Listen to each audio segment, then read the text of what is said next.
In a world of fake news, we bring you up-to-the-minute factual inaccuracy and a heavy dose of moral truth.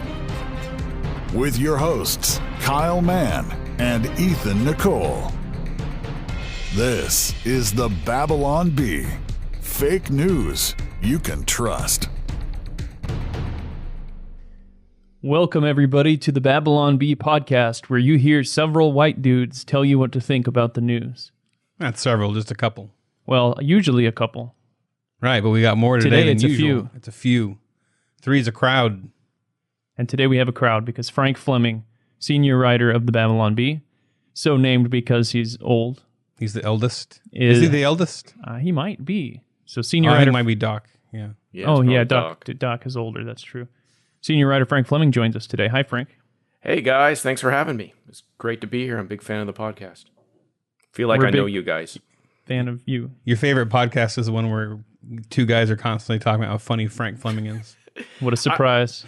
Yeah, a lot of podcasts don't mention me or talk about how great I am, and they kind of lose my interest over time.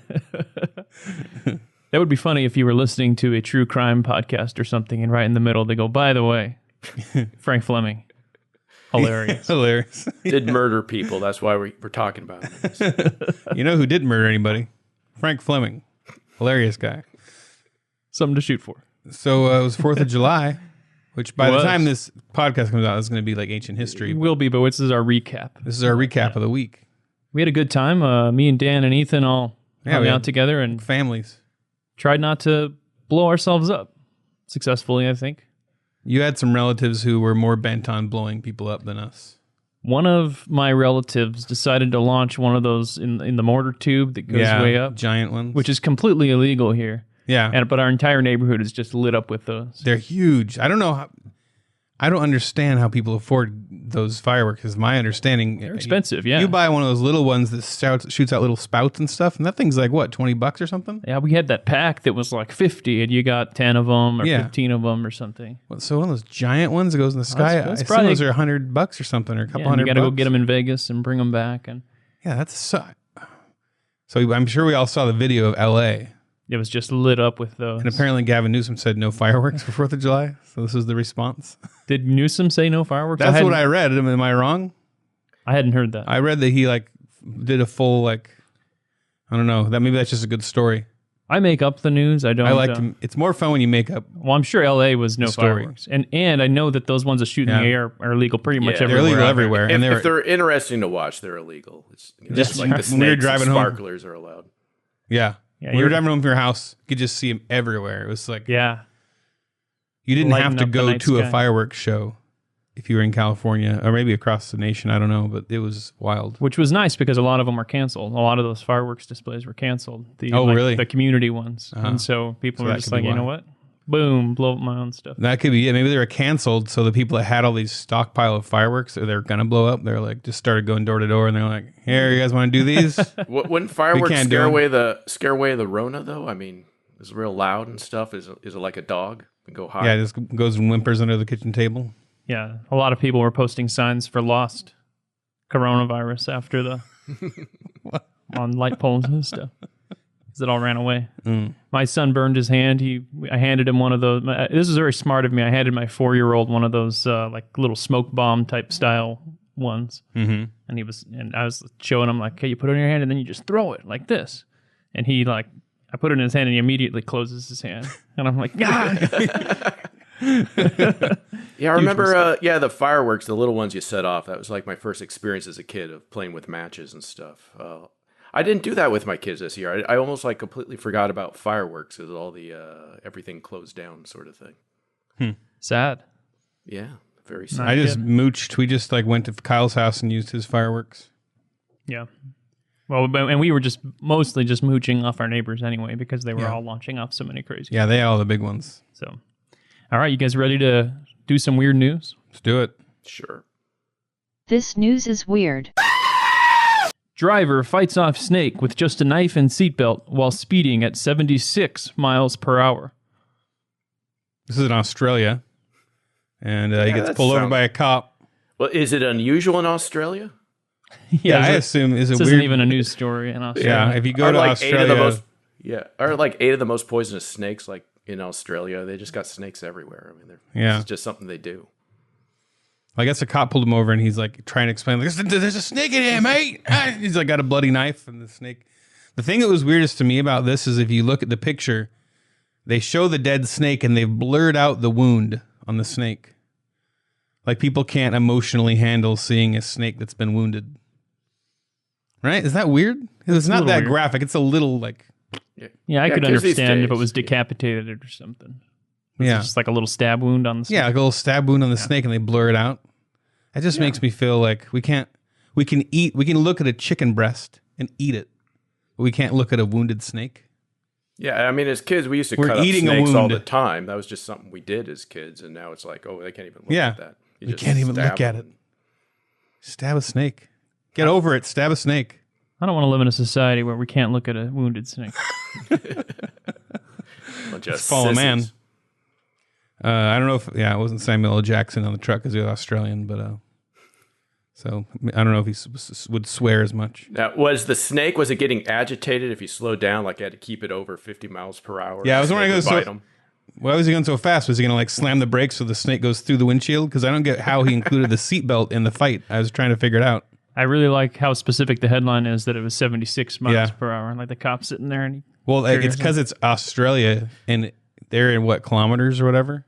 Are they, or are they miles? I don't think they're miles because the weird thing is it says, or maybe you know what? I think they are miles, but the story, no. Because I was reading the miles per hour, they use kilometers per hour. It translates to a really weird number of miles per hour. Rounded up. So he probably had cruise control at the whatever weird number would be. Yeah, whatever weird number they go at, yep. I figured in Australia they use some weird one like dingarydoos or something instead of miles. Or they use an Australian mile, but it's really like 48 miles. Yeah. It's Australian. Koalas per hour or something. Germany goes nuts over sausage vending machines. We're going nuts. We're going nuts over here. It's like Pong. They're just all lined up for it. It's jam full of quarters. Yeah. This number is hard to process. 570,000 sausage vending machines are in Germany. Germany's not that big, right? 570,000. That's every German. So many. That's like every corner, I'm assuming. I just can't imagine that kind of... You want to go to the next corner, see if they got any knockwurst? Because this one's kind of running out. I know in Japan you can buy like underwear and vending machines and stuff. Yeah. You can buy everything there. Apparently in Germany you can buy all sorts of cooked food. You can get like corn and gravy and potatoes and all sorts of crazy sausages and like liver paste and... Do you get free refills in your gravy cup? Yeah, you get like a gravy cup refill. Yeah, it's wild. So yeah, Germany, I fully support it though. I go to the vending machine and you're low carb, you're keto. I just want a sausage, or if you put in a number, I want like 8 sausages, and it gives you like a sausage rope. You can just walk out of there, sling it over your back, and then hang it from the ceiling and gnaw at it while you work. When you get lucky and like 2 chip bags come out, it's like the sausage link hooks onto another one, and then you're just like, oh, you catch the link and just pull it out like a fire hose. Plus, in Germany, they do it the real way. It's like it's not some kind of fake casing. Like it's legit. Yeah, it's a pig intestine. Yeah, that's important. Isn't that so weird? How do you say pig intestine? I was always wondering like if you can talk to animals in heaven and we have to explain to them sausage.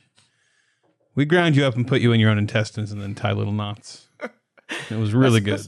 That doesn't sound like a great image of heaven. You just gotta talk to all the animals you ate to explain it. It's like, you were really tasty. I mean, you ever had a bacon sandwich? You'd get it. I mean, come on. Yeah. You all ate animals. Don't look at me that way. You all ate each other, mostly. Do you want to read the next one, Frank? Sure. Alligator with missing limbs shows up on Florida family's porch. Wouldn't an alligator missing his limbs just be like a really fat snake? He's he's got 2 back legs, but he's got no front legs, so he's a real wiggly alligator. Oh, okay. Or a dancing alligator. There's actually like a legendary Japanese animal that's a fat snake, which seems kind of a lame thing for a legendary animal, but that's what it is.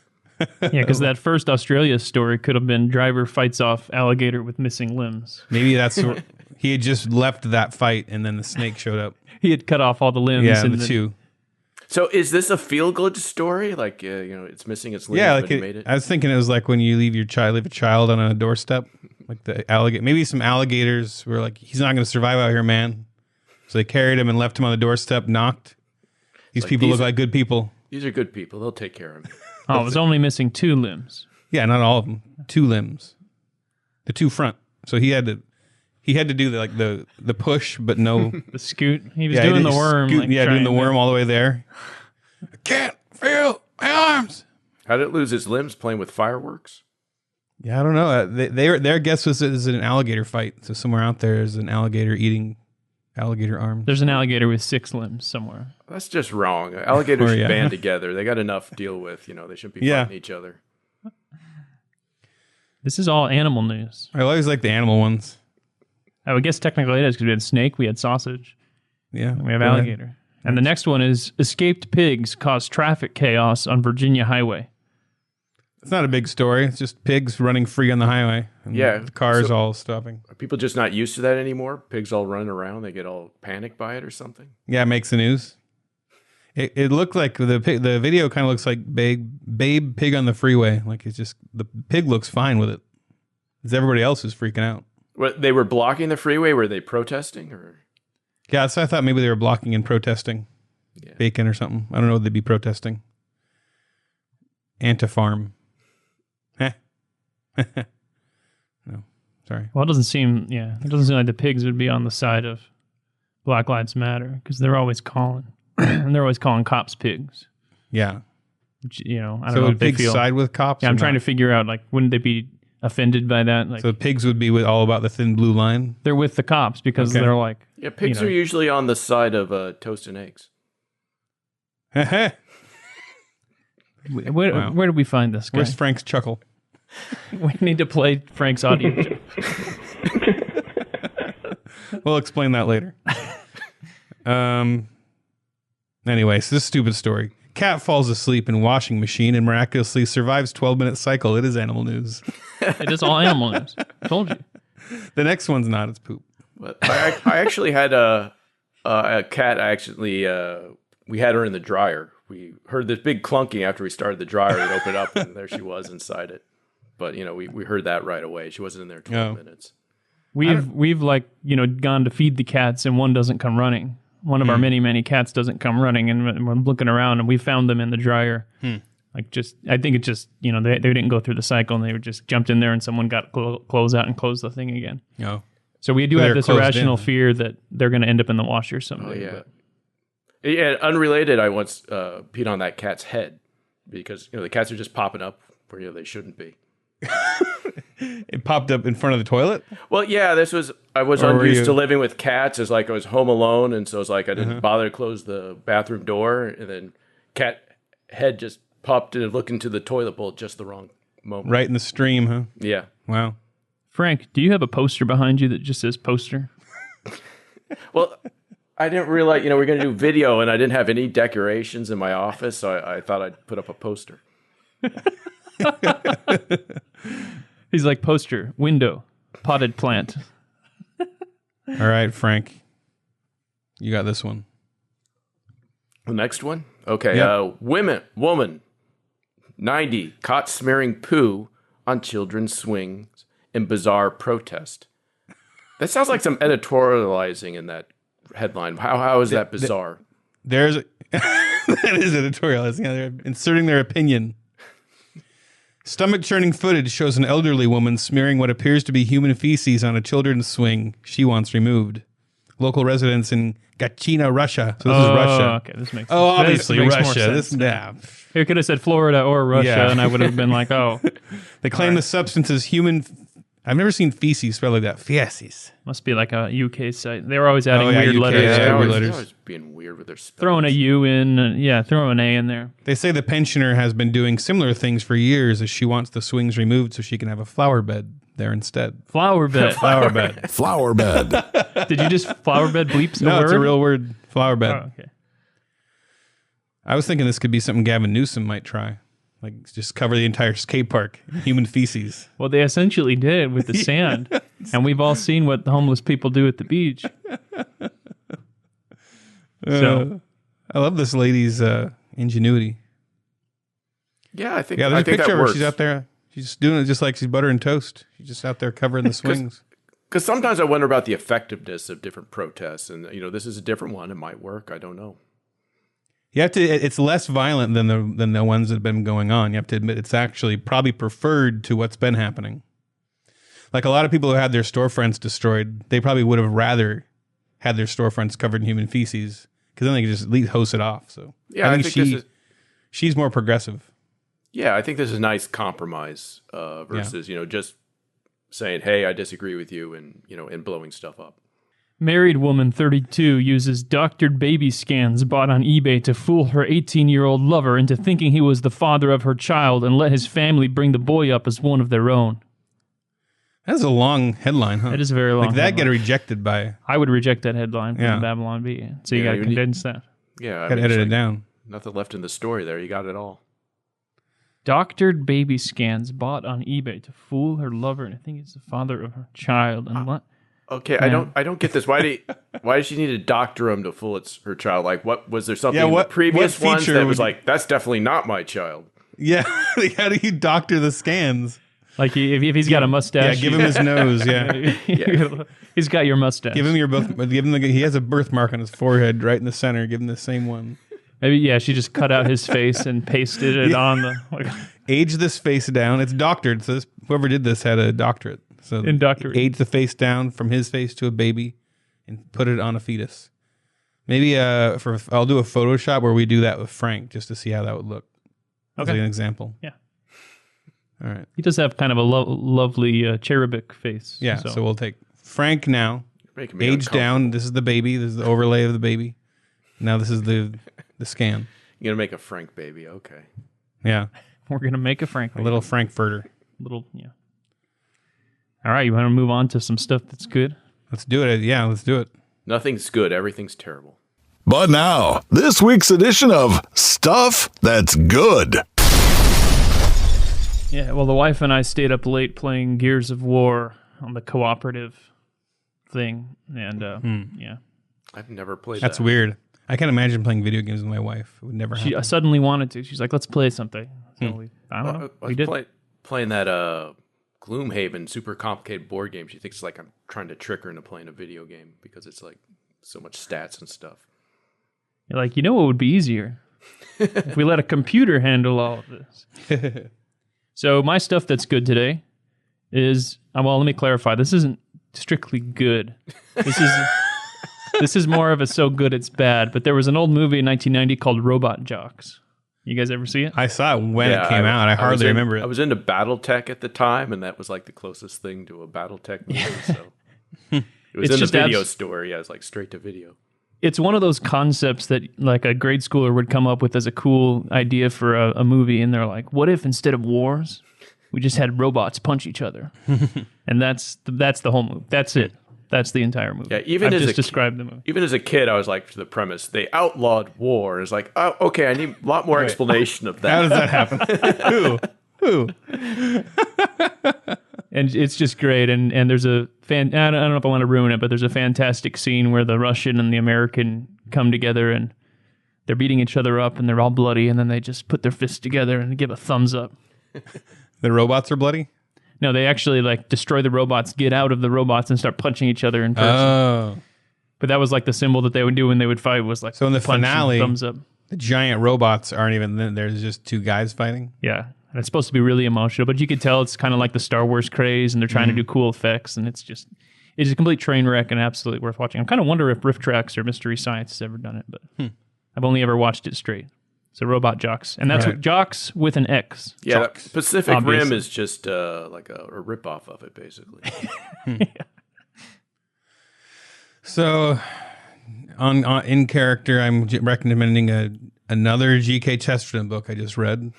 G.K. Chesterton. But it's one of his fiction books.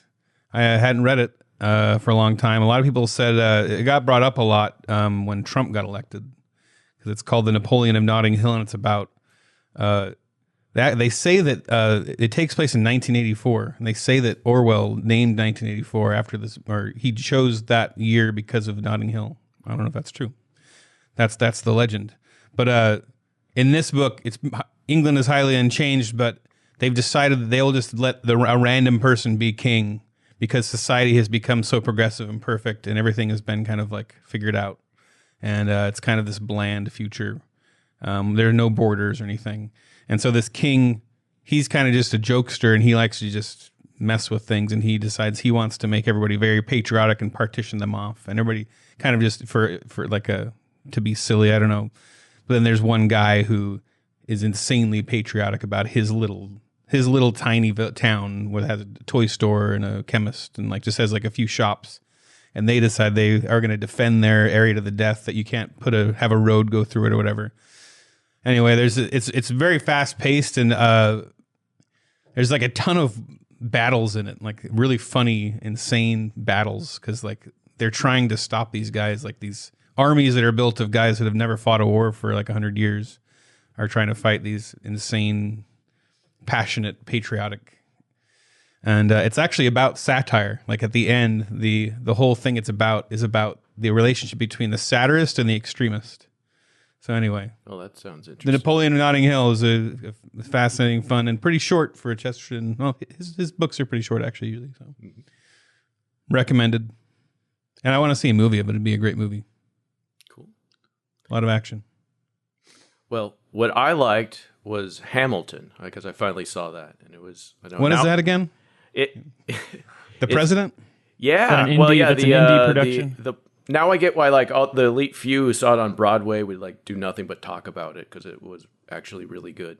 And I saw it for like they put out Independence Day, and it was a great watch for that. It really got me pumped about the country, and I was kind of surprised it really kind of delved into how beating the British was kind of the easy part. The hard thing was making a government that lasts, and it was pretty cool. It really enjoyed it. And all the music was catchy. I kind of want to watch it again. Yeah, nice. We started it last night and then got distracted by Gears of War, but it was very good what we saw. So, but he was a slaveholder, so you can't enjoy. That's it. what's so funny is that 5 years ago, this was like the liberals' ultimate. Yeah. Movie, and this was not movie, play. Everybody was going to see and talking about, and now they're like, cancel Hamilton. Well, yeah, it's kind of against the zeitgeist, or however you say that word right now, because they didn't actually. Washington was only portrayed positively in it. He was a slaveholder. You think they'd have like some little thing, but Jefferson, they went after on that. But he was my favorite character in that. They played him real flamboyant. It was fun. Awesome. All right. Let's go on to stories of the week. This has been Stuff That's Good. Every week, there are stories. These are some of them. You okay? I need to like slap myself or something. I'm feeling low energy. I don't know what. Low energy Kyle. Low energy. Sleepy Kyle. No, it was remember Jeb. Low energy Jeb. Yeah, it was low energy Jeb. Sleepy Joe. I hear Trump is rethinking his sleepy for Biden, like he needs something better.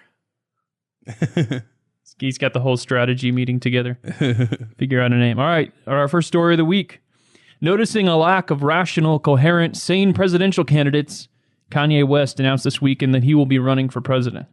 The move surprised everyone who hasn't been paying attention to 2020 at all so far. So he actually did announce his presidential run on Twitter, bringing a much-needed dose of sanity to the race.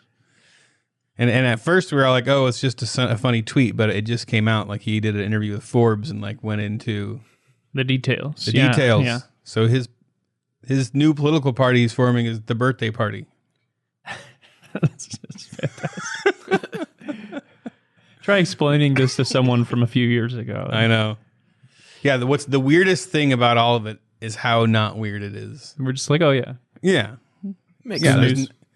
Makes sense. People would have been going, what? Like, not now. Yeah, just a few years ago, like, oh, that's ridiculous. Kanye West. Yeah. But now it's like, makes sense. This could probably work. going to happen. It's literally probably going to happen. There's nothing we can do to stop it. I've already accepted it. He says, we must now realize the promise of America by trusting God, unifying our vision, and building our future. I am running for president of the United States. Hashtag 2020 vision. He no longer supports Trump. He's throwing off the red hat. Elon Musk immediately tweeted his support. Mm-hmm. That makes me wonder, are we going to make history here? We'll have our first president on Mars performing a rap concert. That'd be huge. Giving the State of the Union from Mars with freestyle rap. Freestyle rap. Yeah, I mean, can you come up with one rational reason not to vote for Kanye West? Russia, we're going to crush you. I'm freestyling. Sorry.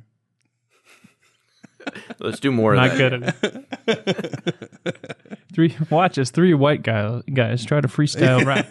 Oh yeah, then it'll be like the opposite of Hamilton. The actual stuff will all be done in rap, and then they'll just change it to normal when they do a movie or something. Yeah, kind of be like Hamilton. They'll do a play in like however many couple hundred years, and it'll just be spoken. Yeah. He says he envisions a White House organizational model based on the secret country of Wakanda, Black Panther. I didn't feel they discussed policy enough in Black Panther, so I don't really know what that means. I mean, that's why I didn't like it as much as Hamilton, which had the I found it really debates. like a lot of the big Marvel movies that were just like excessive. I just found it excessive. Like I couldn't keep up with it. Well, I wanted to discuss trade a bit more, and some of their tax policies. Oh. And it was still instead it was all this like, yeah, we got to fight each other. Yeah. It's like, come on. Yeah, so if he goes with the Black Panther model, then someone could challenge him to take the presidency once a year, right? Yeah, yeah. In trial by combat Trial by combat. or whatever. Well, he also says he believes Planned Parenthoods have been placed inside cities by white supremacists to do the devil's work. That might be true. Yeah. Is that does that fit with Wakanda? Is Wakanda pro-life or choice? I have no idea. I'm guessing Wakanda strikes me as, I don't know. I'm sure that the Disney writers today would say it's pro. I'm sure they'd say that. But I mean, Wakanda was, Black Panther But if was you're written in walking the on the 60s or streets 70s or whatever. Of Wakanda, yeah, and you ask the average Wakandan, the fish seller. So if we were to poll Wakandans, Yeah, poll the Wakandans and the average blue collar Wakandan, not some elitist I up don't in know if his they high have rise. collars like that in Wakanda. Yeah, That's some elitist what with are they his panther armor. yeah. Well, Yeah, so and he says COVID-19 is he's suspicious of a coronavirus vaccine, terming vaccines the mark of the beast. well, Makes he's sense. just earned my vote, so I'm. Me and Dan were just talking.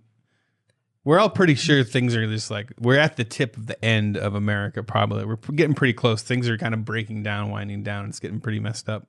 Well, Why not just have fun and vote for Kanye and just watch it all? Just have fun. Yeah, Yeah, I just agree have a with that blast. entirely. Yeah, start working on Constitution number 2, for after things collapse. I guess you need like a declaration first, Yeah, Revolution Part 2. I think that, again, the Hamilton got me pumped. We should do that. We should rise up and revolt against somebody. Somebody. Thought you were going to break out into a hip hop song there, Frank. Rise up! I wish I could do that. That looks complicated. Well, Kanye has my vote. Story 2.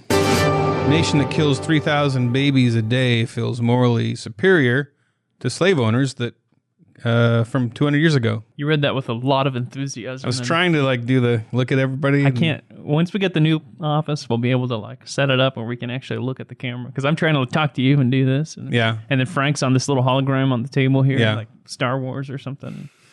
It's just what it is. It's just what it is. We just realized broadcasters have a very hard job. Yeah, they do. And then they're all signaling. I'm like, look at camera 2. And they got a little person talking in their ear. Yeah. We don't give enough Camera credit 2. to them and journalists. They're great people. Yeah, we journalists either. We'll talk about that later. Don't give enough credit to journalists for sure. I read the wrong thing. Now you read the headline. That's fine. Yeah. But it's weird. There's these people that support abortion, and we kill up to 3,000 babies a day in America. And they're looking around the country for someone to feel morally superior to, and they couldn't find anyone. Yeah. They see these bronze statues. Hey, how about that guy? Yeah, those statues. They held slaves. Yeah, everybody likes to think, we're way better than those people back then. And no, same people. Yeah. We just got different You go along with this today because you're just one of the people that goes along with stuff today, and you would have gone along with that then. Sorry. Oh yeah, you get as much what would happen? You get as much credit for like, being against slavery as like if you taught like a parrot to say racism is bad by feeding it a cracker. Like, oh, what a moral parrot. Yeah. I love that idea of handing out little ribbons of didn't hold a slave to all the children today. Good job. You didn't own a slave in 2020. You didn't hold a slave. Can you even imagine being somebody who's fighting something like that in its time? Yeah. I can't even imagine. You would get canceled. Like. That's what would happen. You would get canceled. Yeah, well, it's like being against abortion today. I mean, yeah. Well, yeah, it is. Canceled. Yeah, because they got scared because they were like... and also it seems like an impossible thing to defeat. Yeah, I mean, and people, they got really scared and panicked. It's getting like the abortion. Like, oh, women are going to die if this happens. Well, with slavery, it's like, well, all the South are going to get murdered by all the free people if we free them, and they were all thought, so basically ending slavery was saying we're going to kill Southerners is what that meant to them. So they just called it Southern health care or something? Well, they called it, what was it? The South's peculiarity. I don't know why abortion hasn't picked that one up. I thought like the feminism's peculiarity would be a great euphemism. Peculiarity. Yeah, I don't know. You've mentioned Jordan Peterson's thing about how if you were in Nazi Germany, you would have been a Nazi. Like, yeah, I had statistic. I think it's 90 to 95%. 9 out of 10 people would be a Nazi if they were born in Nazi Germany or whatever. Like, would they be part of that party? It is probably a lot of like the jerks and stuff who wouldn't be. The ones who don't really care what other people think. Like of people in society today, it might be like Alec Jones, who's like most likely to not be a Nazi because he's just always bucking things. It's probably like it's not the nicest people. Mm-hmm. I mean, it's people that really think about, and it's rare, people that really think about what they believe and why they believe it. I mentioned it, and we just did an interview with James Lindsay. I'm reading a book. I found it fascinating, a book on crowds and what kind of drives them to all do the same thing together. And one of the main drivers was kind of the main thing that makes you not join in on that is your character. You could have this completely different levels of intelligence. And so I think that's something that just why I try to stress it. I mean, my kids, I don't even know how to tell that to your kids, like, your character, it's so much more important than your intelligence. Yeah, we put way too much emphasis in today's society on intelligence. Like, we think it's like morally wrong to be dumb or something. And it's like, no, it's not. That's something that's just like so not important versus like, because I think about that as like, if my kids were successful but horrible people, would I feel like a good father? Yeah. No. Nope. Cheated their way to the top. They're golfing in their high rise off of a corpse they just killed. Well, I mean, if they help take care of their dad, I mean, I don't know. That'd be good. Yeah. Maybe just one bad kid who's rich. I got 4. You mentioned here in the notes Chesterton's analogy of the guy who climbs to the top of the castle and kicks down all the ladders. Oh, yeah. G.K. Chesterton. What's the connection? I remember we just read this the other night. But yeah. It's just having that... I mean, to overcome when the forefathers that overcame slavery actually fought it. I mean, that's one of the great unique things about America, right? I mean, we killed each other over this, and that's the great thing about America. We killed each other. That's unique, though, right? Like, I mean, I don't know. Yeah, that we fought to end it. Yeah, that we actually fought each other. Well, it's like Jefferson. He's a complicated person. He was a slave owner, but he put the nail in the coffin of slavery by saying all men were created equal. I mean, that right. led, I think he knew it almost at the time. He knew this wasn't going to last forever. And it's weird is having those principles that you can actually build on that led to the end of it. Yeah, there's a lot of stuff at that time.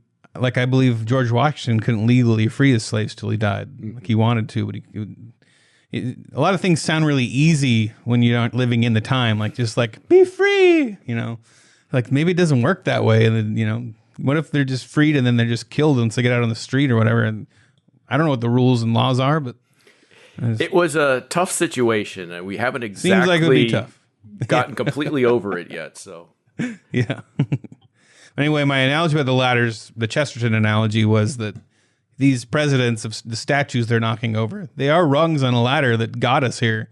To just kick them over and act like you didn't, now you don't need them because you're so high and mighty. It's kind of my perspective on that. Yeah, it's like the very first historical figure I remember learning about as a kid was Martin Luther King. I mean, it was put in from the earliest memory, don't be racist. And it's like, but I mean, so as I make like a moral choice not to be racist, or I'm just going along with the crowd? You know, it's different when you had to be there and fight other people. Yeah. Crowd. All right, next story. It's your turn, Frank. All right. I'll read from the summary, not the headline. Oh, okay. The tech world is abuzz after the announcement of a new smartphone app that could save millions of lives. The new app, called Kid Alive, will remind parents to look up from their phones every so often to confirm their children are still breathing. So how many of you have almost had your children die? From not looking. Just the other day, basically, I was looking on my iPad. I look, where's Winchester? He's like 18 months and crawling. And like, can't find him. He found a gap in we tried to barricade the stairs and went all the way upstairs. And that's always a really scary thing with a little kid who sometimes falls. Huh. Yeah, we're constantly like, I wrote a headline once that we never used that was something like, father saves child from certain death 68 times in one day. Like, it's just, like, I kind of constantly feel like they're about to fall and hit their head on it. It's amazing they actually don't do worse. So it's scary when you're on your phone and then you like zone out for 15 minutes or whatever. And you're at the playground. I have not heard my children in a while. You know, it's the silence that's scarier than the screaming. Yeah.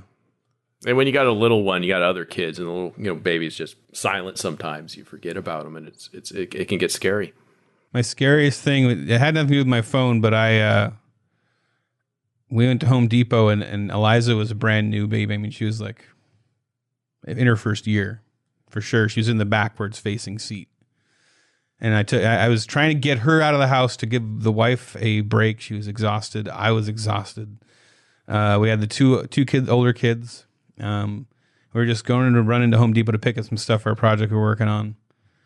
When I got to Home Depot, we went in, and I completely forgot that Eliza was in the car. Oh, jeez. So I had my the two older kids said nothing. None of us. And I think what happened was she's being really quiet. He was never quiet. She screamed constantly. So I was always fully aware of her. What happened was we get in Home Depot. It's probably like 10 minutes, and I'm with my kids looking for whatever I'm trying to look for. And this guy goes, "Oh, cute kids. How old are your kids?" And I go, and right as I'm about to say, I just booked it out. I was like, ah! Like I just freaked out. I've never freaked out like that in my life. My heart was just pounding. I ran out because it was a hot day, not like a bad hot day, but it was like, and it was a traumatizing experience for me. Like I probably cried for like 3 weeks after that. I'd have these flashbacks to finding her in there. Like she's just a bit sweaty and scared, but like that I had done that. It just, it was like one of the worst things. Oh yeah, I got shaken just for forgetting Winchester, my baby, just for like a few seconds because we were getting set up for outside church, getting all the chairs. I got the 3 kids. We're heading over, and my wife just goes, "You forgot the baby." It's like that just shook me just for a second, like completely. Yeah, it just shakes you. I've never felt like that. I can't imagine being one of those people that have the bad outcome. Yeah, your children died. That's psycho. Yeah, it's just like my wife was with the 3 boys at Disneyland, and our 3-year-old got away. Oh, that's scary. And it was like a big crowd. They were doing the parade, so all the lights were off. Or they're doing the light show at night, so all the lights were off. Huh. And they're like, immediately got a person. And it was like 30, 40 minutes before they found him. Man. And we're thinking he's going to be crying and scared. Yeah. No, he tried to go on the rocket ride. Just standing in line. He knew where it was. We were on Main Street, and he runs all the way. He managed to weave his way through this parade all the way over to the rocket ride. Tomorrowland. And someone grabbed him while he was running through the exit to jump on a rocket. Didn't even know that we were gone. Yeah, that's something my son now. He, a lot of like my other kids. If I would walk away, I'm like, all right, if you're okay, like, they don't want to leave the playground. I was like, all right, bye, and then you start to walk away like you're not gonna. You're going to leave them there? No. And eventually they'll go, wait, and run after you. Calvin, my youngest. Oh, Calvin doesn't. Or my Calvin doesn't care at all. At all. He's like, okay, he'd be fine. Yeah, my Calvin will do that, and then we'll like kind of look at him, kind of peek at him, and he just doesn't care. He's like, oh, great, they're gone. Yeah. Last time I was supposed to watch the kids for a little bit. My younger daughter is like 4. I didn't realize it got scissors. Decided to give herself a haircut. Luckily, she did a pretty good job. Eliza did that too. They're scary with scissors. Well, should we get into our topic of the week? There, Frankie. Sure. Were you asking me or Frankie? Kyle, you're the boss. I fully support it. Let's do it. Frank brought the topic. All right. And now, the Babylon Bees topic of the week. Well, today we're talking about cancel culture. Specifically, there was this Harper's letter that a bunch of prominent people signed saying, you know what, this cancel culture thing is going a little too far. It was coming from a left-leaning side, right? Left-leaning. It took a lot of swats at Trump. And they were saying that Trump's horrible. We can't be like that. We're being horrible. A lot of it was the left coming to grips with the fact that, oh no, we've created a huge monster and it's about to eat us. Yeah, they had to couch it in like, well, it's the right who are always the bad ones in this, but we're starting to inch over into that area. It's like, okay, whatever. As long as you're finally doing something about it. I was about to like go on there and see like how I could get on board with this, and I was like, oh, I see where they're coming. And then I saw people posting like, people on this list have tried to cancel us before. Like, this is ridiculous. Yeah. But they're already. It's such like generic. Like, we need free exchange of ideas and things, and there should be a bunch of fear about it. And they don't list any specific examples, but it's already just like people are freaking out about it. And really? I remember one guy from Vox. Was it Matt Iglesias? He had so he works with already say, I feel unsafe because he signed on this letter with other people. It's insane. So, yeah, what have some of the responses to this been? Like, there really are people. Well, two have already renounced it. They said, well, when I signed this letter about how cancel culture, I didn't realize who I was signing it with, or free exchange of ideas. I didn't realize who I was signing it with. It's like there's nothing wrong with the message, but you don't want to get associated with other people. Of course, they don't even mention who or what. That's the weird thing. You can't have both. Like, you can't have this like, I can't associate myself with this other human being and free speech. Like, if you're going to, if that's the only thing you're sharing, free speech. If they're going to be violent, then yeah, like if somebody but free speech encompasses people saying whatever they want. Yeah, I've seen like two main reactions to criticism, like people saying, well, either cancel culture is not real, or cancel culture is real and it's just what we call accountability and it's a good thing. And but both. Yeah, like it's just the free market working. Yeah, and other people act like it's complicated. Like, what is cancel culture? Please define it. And it's like, to me, it's like simple. It's like, normally someone says something you disagree with, go, I disagree with you. Well, in cancel culture, it's like, let's see what your employer thinks about what you just said. And it's all about using fear to like keep people in line. Yeah, and it's not, in the sense of it being free market, it's not customers of that business usually that are attacking that business. It's like, in a lot of cases, they're coming from outside. They never even cared what these people made or what this company does, but they come and try to destroy them from the outside because of something they said or did online, a viral video of them doing something or saying something. Yeah, it's like we have a very illiberal group now, and they don't know how to argue anymore. They just know how to like bully and try to scare people from disagreeing. And I think that's what you have. You have like so many people disagree with these things, but they aren't going to speak up unless they're like a billionaire and uncancelable. I liked that Vox writer that was upset about, it was a coworker, or it was the Matt Iglesias guy that had signed it, and said they felt unsafe or whatever. And then I don't know, it's a trans woman or something. I don't know if I was reading it right, but she goes, and then she goes like, I'm not trying to get anyone fired here. It's like, why are you writing a public letter? I mean, it's so weaselly. Yeah. I mean, that's someone I would feel unsafe working with. So it's like a real weasel and trying to get other people fired. Yeah, I've seen it a few times where someone will point out something that they're trying to get someone canceled for. They'll do all these screenshots, they'll link in this big thread, and then at the end they'll be like, no, I'm not saying that anyone should contact their employer. I'm not saying that this person should be canceled, but I just wanted. I'm just posting their own words, and it's like, you know exactly what you're doing, you weasel. Yeah, it's so foreign to me. It's like see stuff I really disagree with all the time, and my reaction is maybe at worst I write an angry tweet. I try not to, but it's like the idea of just like going after someone's employer and stuff. It's like it's insane to me. These people. I guess I've never had that thought in my life. I don't know. Yeah. I wonder who you work for. Oh, Enterprise Rent-A-Car? Mm-hmm. Wonder what they think about what you just said. The only time I've had the thought is if this person did that. Yeah, I did get that vengeful thought. I want to get him back. Right. Yeah, and they're really squirming now because they know everybody. They know they're the villains, but they're trying to just try to justify like all their horrible behavior.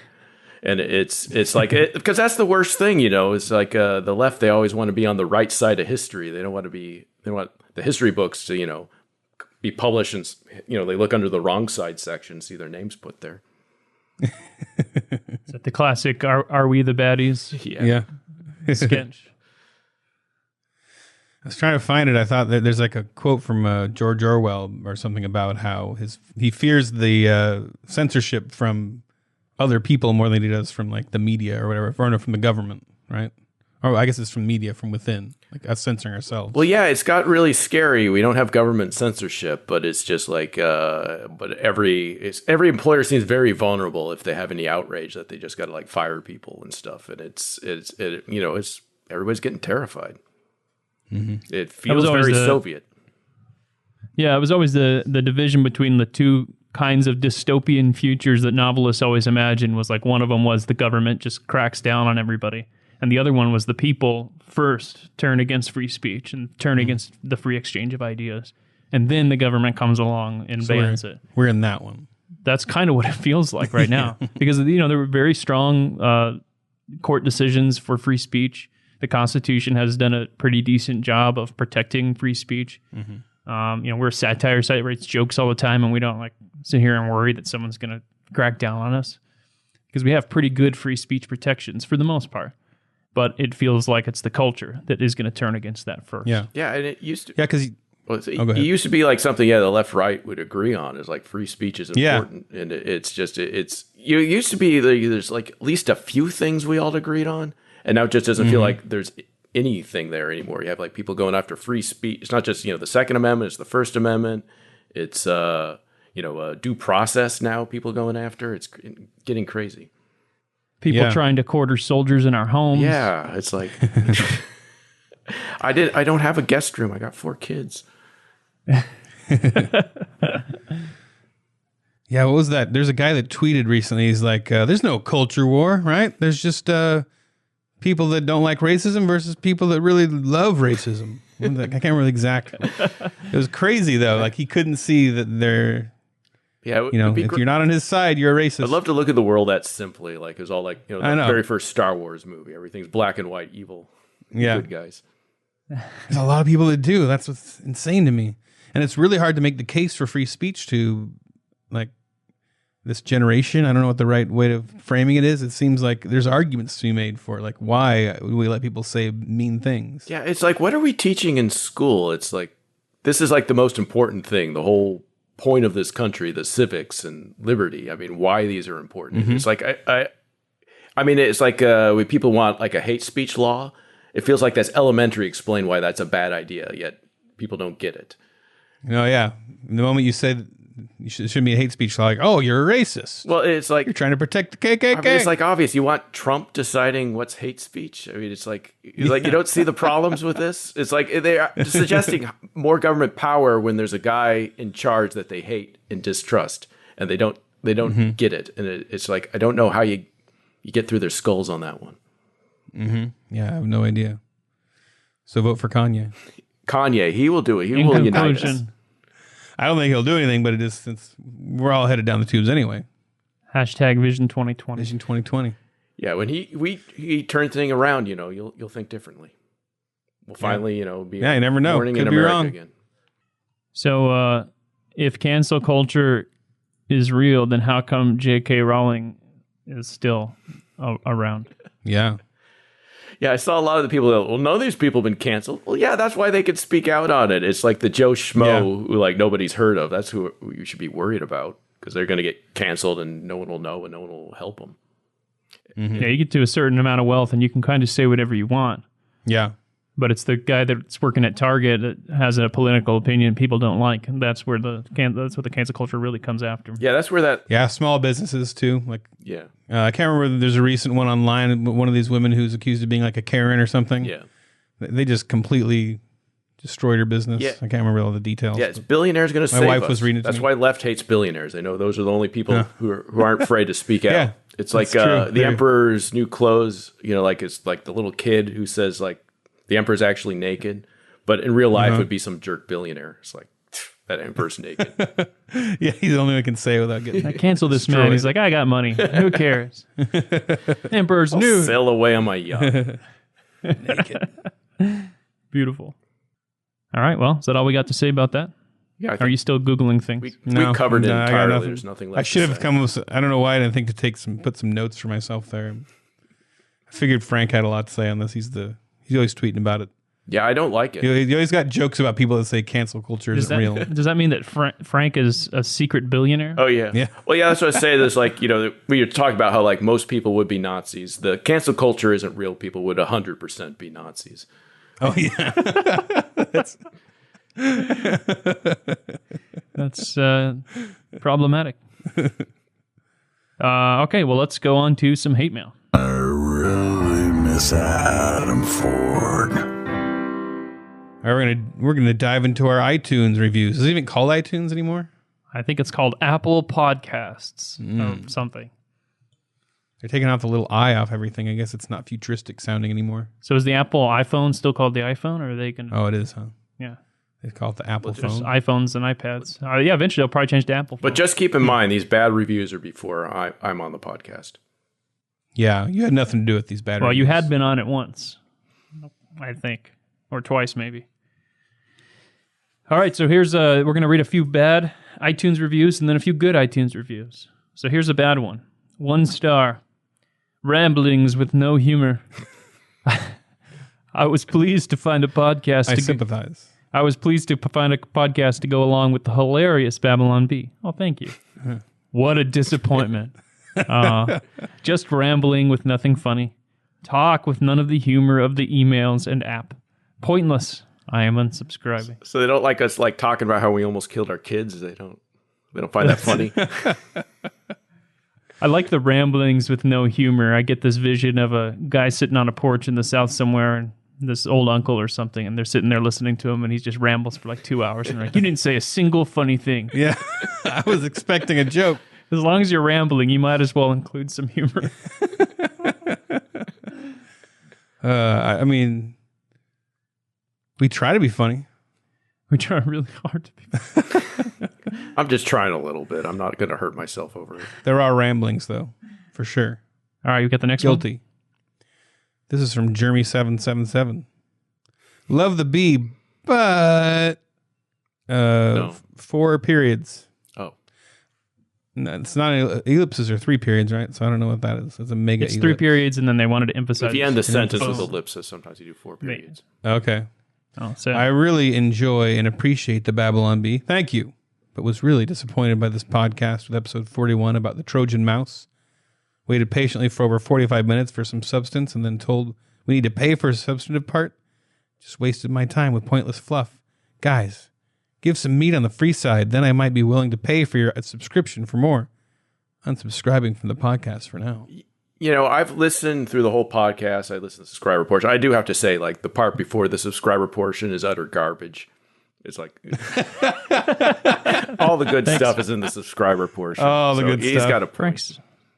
Frank's not invited back on the podcast. What's funny is that like we've talked to consultants about how to monetize the podcast, and they always tell us we're giving away too much for free. There's you only need to talk for like 10 minutes and then hack it off. But I think they think we have this massive audience that wants to hear about podcasts, and really we're still trying to kind of get people on board with it that would like it, right? Well, you could. I've never seen a podcast that just gives away 10 minutes and then you get you pay to get like a whole hour, unless it's somebody really famous. Well, here's an idea. You can give them this whole podcast for free, but I'm only with the subscribers, so they'll just have blank audio where I was talking. Yeah, emptiness for Frank. If you want the audio with Frank included. Yeah, we just cut one guy out whenever for subscribers. Yeah, normal one would just be Kyle or Ethan. Yeah. Yeah, or we could like Kyle talking to himself. We could cut out all verbs. Verbs are subscriber exclusive. All right, Frank, can you read our 4-star one there? Sure. Well, that's not too bad. 4 stars. Yeah. By Jackson W.C. Actually, though, 3 period ellipsis. Hello, nice. Mr. Man and Mr. Nicole. A while back, I wrote a review entitled Cowards, simply because I wondered if mine would be read on the podcast. It was. But it was kind of sad to see a satire site not know satire when it is served to them on a silver platter.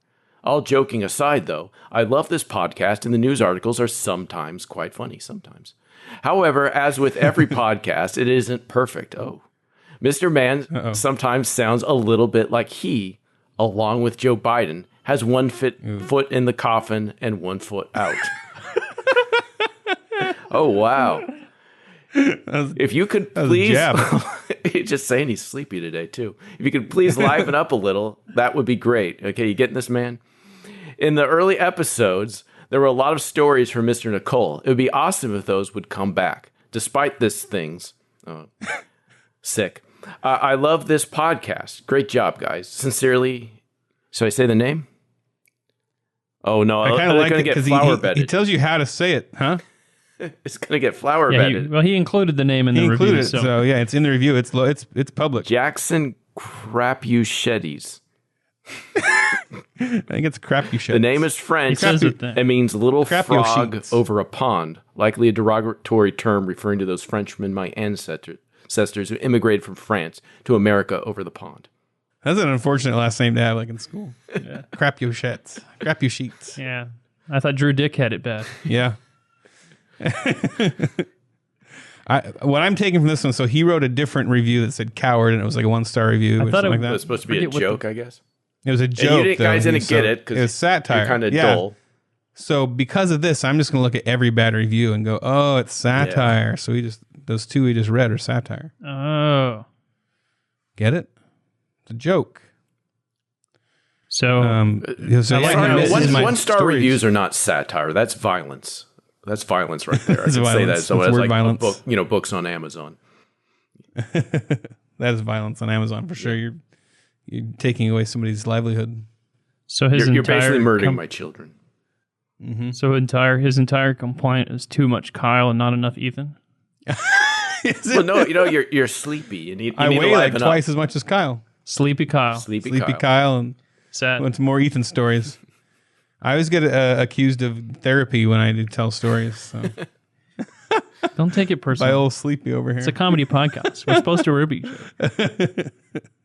All right. Let's move on to Love Mail. Love Mail. That was kind of a love mail, though, Crapushettes. This is where we are going to read some positive reviews of the podcast. But first, man, one time when I was 5 years old, I got my head stuck in a door. It really happened. Love Mail, baby. Better deal than Amazon Prime, says unique name goes here. The only 2 non-essential subscriptions I have are the Amazon Prime and the Babylon Bee, and I spend the same amount on both. You hear that, Bee? You are as important to me as a free 2-day shipping on my impulse buys, modest discounts at Whole Foods, and on-demand crappy Prime originals. And those things are very important to me. I heart you all. P.S. Throw a coin to Frank Fleming and producer Dan.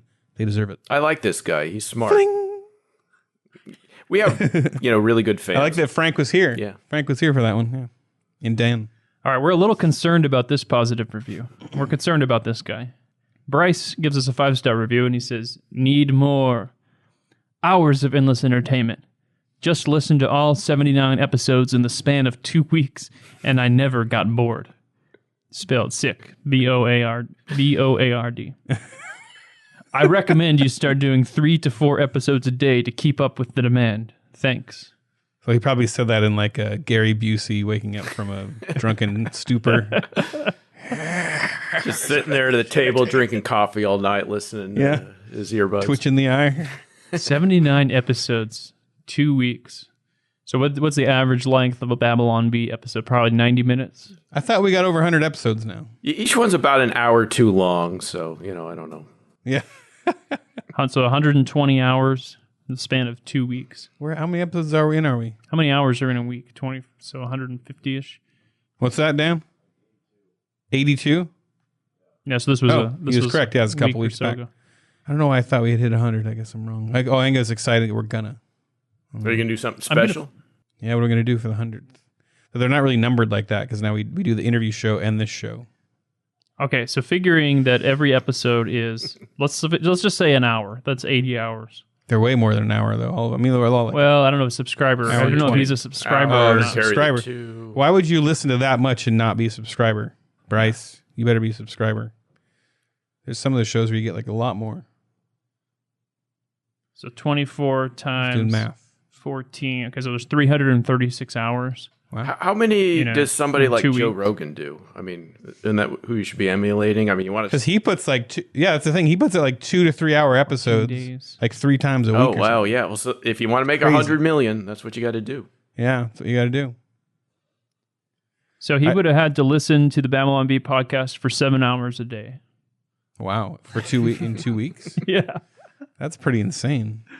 He just wakes up in the morning. He's like, I got to read. I wonder if he just heard our voices in his head. That's what happened. When I get into a podcast and I listen to it nonstop. That becomes your inner monologue. Yeah, my inner monologue is that voice when I listen to like Carl Pilkington. Got a bunch of invented podcasts. Ricky Gervais. Yeah. Like British podcasts. I'll get British voices in my head. All right. Well, we are going to go into doing more here. We are actually going to dig up some old Frank stories. We dug up some offensive old racist articles written by Frank Fleming, and we're going to grill him on them and ask him why he's so dumb and racist. I'm not sorry. I am not sorry. Just make that clear. So if you want to get in on the cancellation of Frank Fleming, you're going to have to be a subscriber. So let's move on to our subscriber portion. You want the cancellation? You got to subscribe. Everybody else, thanks for joining us, and we love you. Passionately. And deeply. I think you're okay. Wait. Hold that fade out, Dan. We got one more thing to say about Frank here. Frank? Well, I wrote... Frank writes books. Yeah, I write the best novels in the world. And recently just released a sequel to Superego, Fathom. And you should buy them or you're like some sort of idiot who should be canceled. Superego is about a hitman in space. Yeah, who's a psychopath. A sociopath. Yeah. A psychopath. Yeah. No feelings. It's got kind of like a Dexter vibe. Like it kind of struggles with like that question of a guy who's trying to be human even though he has no feelings for anybody. Yeah. The first one written by a man with a lot of feelings. Yeah, the first one kind of explores the morality of it, and the second one, him trying to be a hero even though he also doesn't feel good if he does anything good. It's very good. Interesting. And I highly recommend, as I have before, Side Quest. Yep, that's it. I like Side Quest. Side Quest is a I don't know what the pitch is on that. It's a guy who lives he's a computer programmer, but they're doing like devil sacrifices in his office, and he finds a sword, and he goes to a magic world and finds out that he is dating the devil girl. He doesn't he just notices the world is a little weirder than he was noticing. Yeah, it's just like he gets woke. Basically. That was a possible title for the book. It was Woke when I was trying to come up with a better title. Read all Frank's books. All right. Mine too. Goodbye. The rest of this podcast is in our super exclusive premium subscriber lounge. If you're not a Babylon Bee subscriber, go to babylonbee.com/plans for full-length ad-free podcasts, access to our headline forum, 20% off the items in the Babylon Bee store, a gift, and more. Please drop us a review on iTunes and share the podcast with a friend. Feedback and love mail go to podcast@babylonbee.com. Follow Ethan at AxeCop and Kyle at _Kyle_man on Twitter.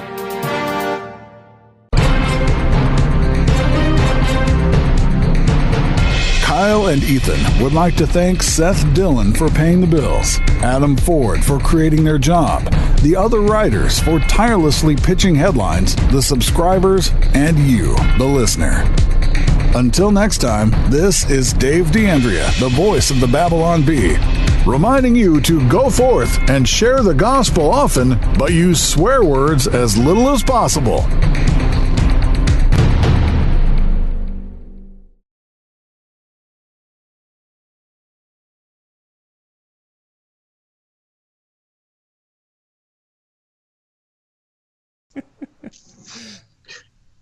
Yeah, can you make me laugh at my own jokes? You do that a lot already.